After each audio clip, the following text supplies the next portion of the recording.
This is major breaking emergency news. We now have the federal government announcing programs to house migrants inside of your home. There's now a federal government program to house migrants in Americans' homes. We're going to get to that. There's also the National Guard being deployed from more states to the Texas and U.S. southern border right now. We also have a New York Congresswoman saying the secret part out loud, right? She's telling us, saying the quiet part out loud, what she's not supposed to say. We're going to show a video of that as well.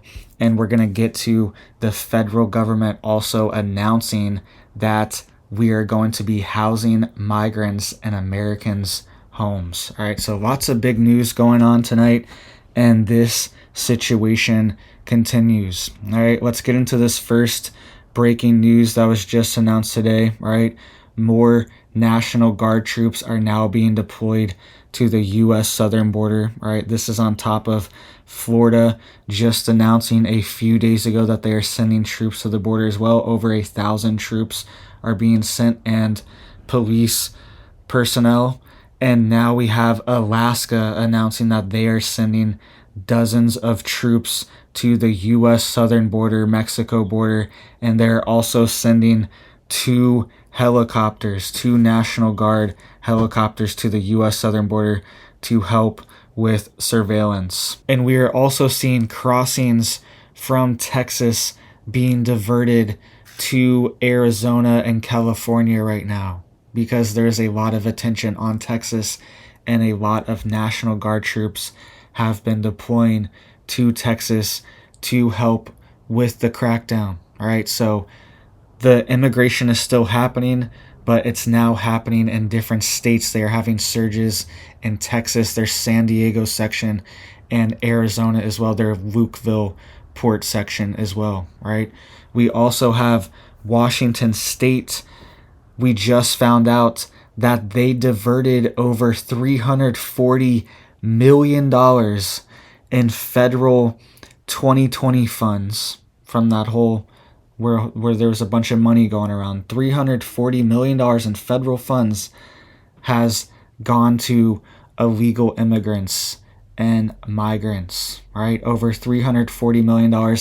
And a large sum of this was $1,000 checks, right? That's what a major portion of this $340 million for one state of federal funds. So this is an accumulation of funds coming from all the different states being sent to Washington State, and they gave that money away, coming from all the different states. Everyone pays federal taxes, and they gave that away through $1,000 checks to illegal migrants, right? That is what is being reported. That's what we just found out.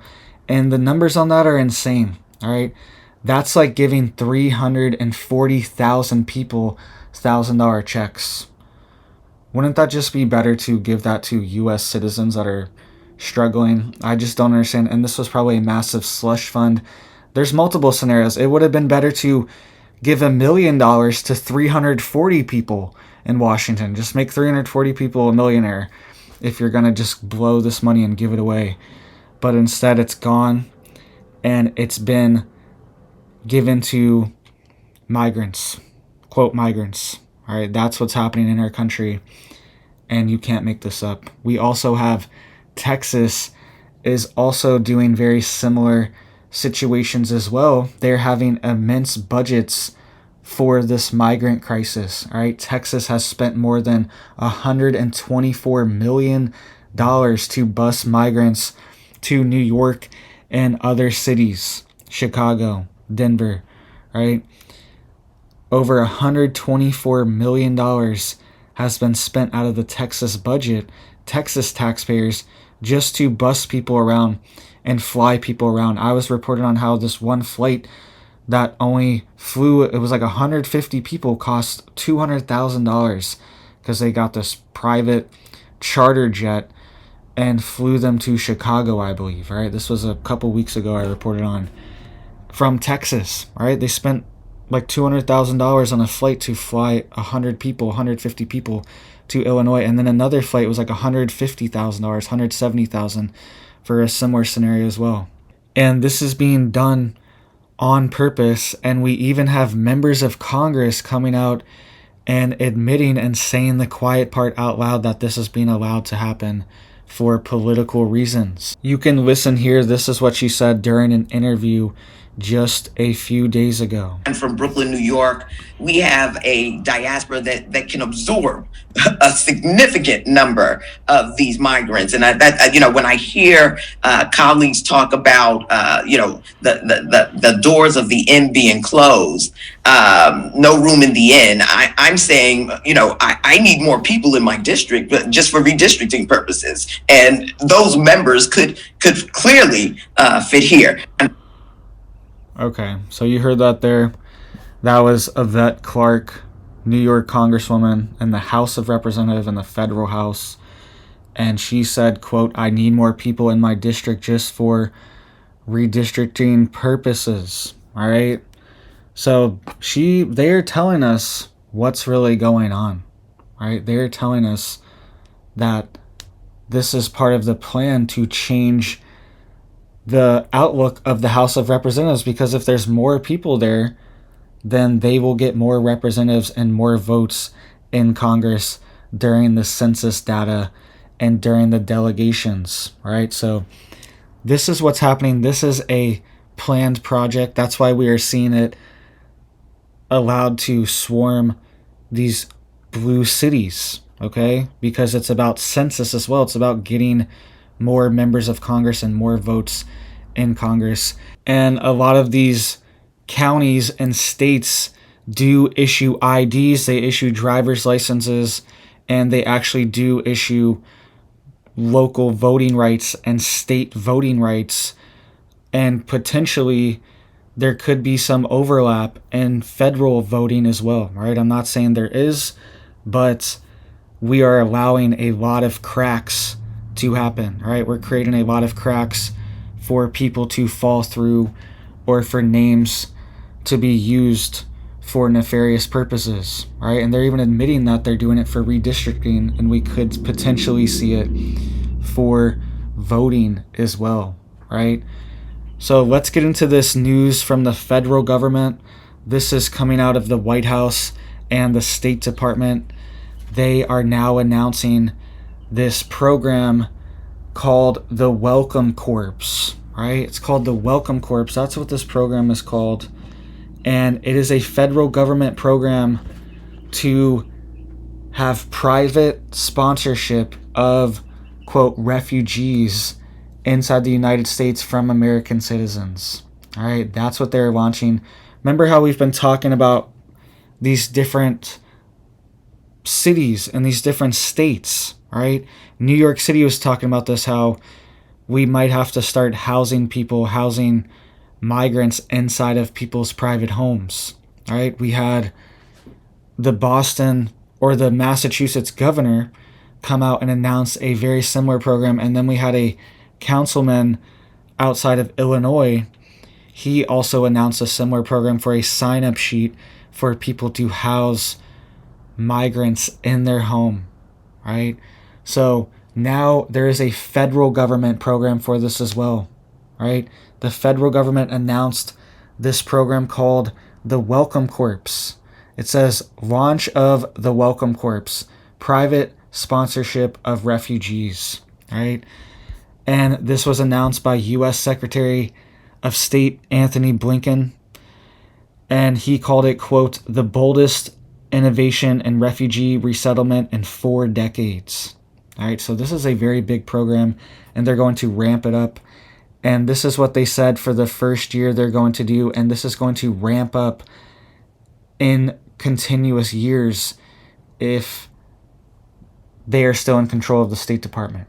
All right, you can see here it says, in the first year of Welcome Corps, the Department of State will seek to mobilize 10,000 Americans to step forward as private sponsors and offer a welcoming hand to at least 5,000 refugees. All right, so right there, it says they will seek to mobilize 10,000 10,000 Americans to step forward as private sponsors. All right, so they want 10,000 people to volunteer and sign up. And this is just the start. This is just the pilot program. And this is eventually going to be a nationwide program. That's why it's called the Welcome Corps.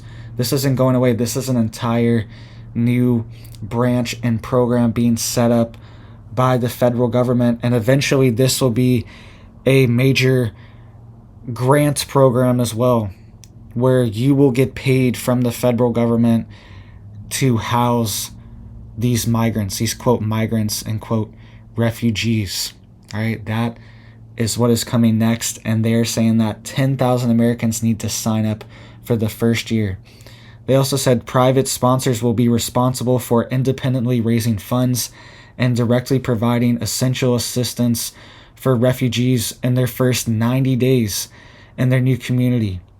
This assistance includes helping refugees find housing and employment, enrolling children in school, and connecting refugees to essential services in the community. All right, so they're talking about housing, getting them a job, getting them money, paying for everything, getting their children enrolled, right?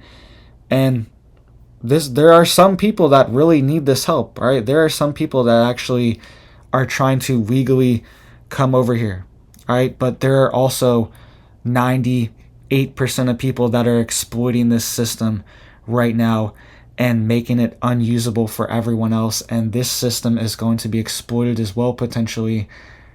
And it's potentially going to be forced in the future. All right, it's voluntary now, but these numbers are going to get bigger. I've been saying this the whole time, we cannot build tens of millions of homes. All right, there's been tens of millions of people that have come in the past few years. All right, the numbers are fuzzy because we don't even really know the exact number. There's quote gotaways. How do we know how many people got away if they got away? All right, we don't really know the exact number, but it's millions and millions, and we can't even build millions of homes for people to live in. That's why these tents are being set up all over the place. And soon, potentially, we could see the federal government expanding these numbers and potentially forcing people to do this if this crisis gets a lot worse. And this would not be out of the ordinary as well, because we have things like eminent domain, right? The federal government already has precedents set, many court cases set, where they can seize your property for public projects and the public good. So eminent domain could possibly be used in the future as well to deal with this major crisis and major emergency. This is part of the problem reaction solution that is being created here, is that the problem is being allowed to fester. It creates a major crisis and an emergency, and then in the aftermath we see draconian and dystopian policies and laws implemented to deal with it, right? And then we normally end up losing part of our rights, right? Losing property rights, losing your privacy rights, right? All these things, we normally end up losing different chunks of our freedom in the aftermath of a lot of these problem reaction solution emergencies that keep being created inside of our country. All right, so this is coming. The federal government has announced it. Multiple different states have announced it. Multiple different cities have announced it.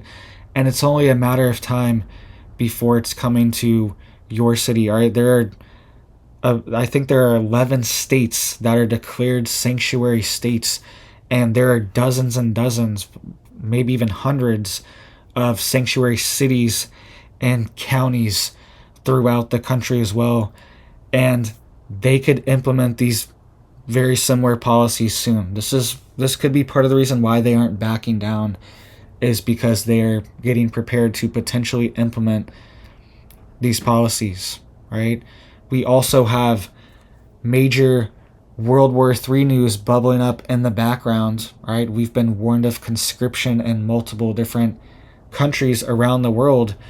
And we also could be seeing NATO countries set up a foreign military force inside of our country as well, right? And potentially even draft a portion of this force into our own military, because they keep talking about conscription, they keep talking about drafts, and we are getting millions of military age men, and we could see them conscripted into our own military and our own army, our own national guard. Okay, and this itself is a national security issue as well, having people inside of our military. But this has been set up, right? This has been set up. The numbers are at all-time lows, right? The morale is at all-time lows, and it's being pushed. The policies are being pushed to demoralize our country and our military and our citizens. It's a psychological operation as well. And now we're going to have potentially foreign agents enter our military and have security clearances and can potentially sabotage our own U.S. military and give away secrets from the inside out. All right, this is what's coming next. And it would be open season. It's like, well, we can let anybody in now. And they could selectively choose certain people to go in. And certain groups could selectively choose to go in themselves, right? Could target this flaw to say, and this has been announced, right? Senator Dick Durbin announced this last month that they are talking about passing a law for this to give citizenship for, quote, migrants if they enter the military, right?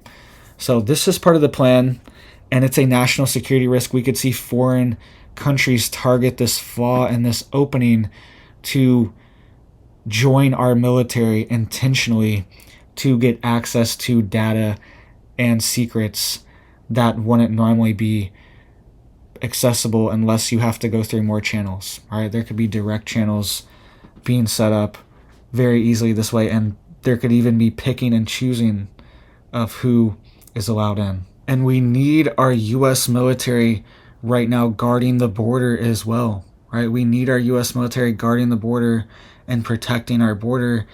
And if our military is made of a force that is made of foreign nationals that weren't born here and just arrived and broke the law to get here, it's not even like they came here as a legal citizen and respect the U.S. laws. That's completely different. That's 100% different. We're talking about people that broke the law to come here and are now expecting something out of it, okay? But we cannot, that's a national security risk to have people like that broke the law entering the border to be protecting the border as well. How can they be trusted to protect the border after something like that has happened, right? So it's happening in our country, and we need to get prepared. And things are getting so bad down there that people are noticing. Everybody's noticing, and even Dr. Phil is noticing, right? This is just something that I thought was interesting, that he went down to the border and he gave his opinion on it, and he said, quote, "The federal government has broken the pact. The result is a humanitarian crisis unlike we've seen before, smashing records for illegal immigration by wasting taxpayer dollars to tear open the Texas border security infrastructure. Quote, more than 6 million illegal immigrants have crossed Texas's southern border in just 3 years. That's just Texas. That's not California, Arizona, and New Mexico as well, and the Canadian border, which Canada is having a very similar issue. They're having millions of people enter, and a lot of them are ending up inside of the United States because that border is completely porous as well, maybe even more porous than the southern border, all right? But he also said, quote, "That's more than the population of 33 states in this country. 6 million illegal immigrants." All right, and it's true. This could displace, this is what we were talking about with the census data, is that places like Montana, South Dakota, Idaho, right, Wyoming, a lot of these places, they only have a few million people living there, right? And they don't get that many representatives in Congress based on a census count of the country. Their percentage is pretty small, and now they're being shrunken out just in a few years. Entire states, their entire voting power has now been evaporated because these other bigger states are now absorbing millions of more people than their own populations. Right? This is what that New York Congresswoman Clark was saying. Right? She's saying, quote, "I need more people in my district for redistricting purposes." This is part of the reason why we're seeing this, is because entire states, which are typically more conservative states and smaller, they are just being put on the back burner. All right, their power, their voting power, is being taken offline. So it's all part of this plan. It's all part of this plan, and it doesn't even make sense that we count people and this is even part of the census, but it's true, right?